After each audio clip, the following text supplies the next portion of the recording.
Now we're up to D1.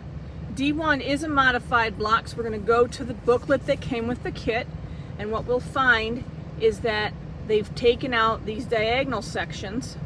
The nice thing about this is that it allows you to feature some focus fabrics if you have that for this.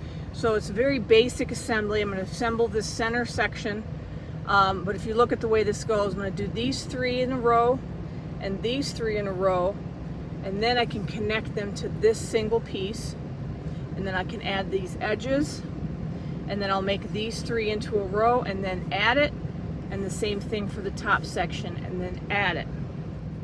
So here are my pieces all ready to go. I'm going to baste my rectangles. I do the short sides first to get a crisp edge, and then the longer sides. Squares, I do opposite sides first and then the other 2. And that's the 2 shapes that are in this block.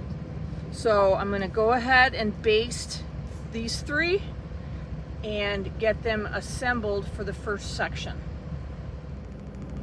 So I've assembled this first section. Next thing, I basted this little tiny rectangle here, and I'm going to attach this to the top of that row. So I got these 2 pieces connected. So the next thing to do is to make this section. So I'm going to baste and attach these 3 together. So I've assembled this top portion. Now I'm going to connect it to the other section I've assembled already. So I've got this whole center section attached. Next thing to do is to attach the side rectangles after I baste them.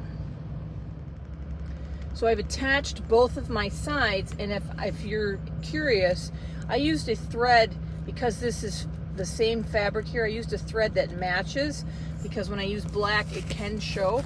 So I've used the purple where it touches the purple and the black where the purple touches the black.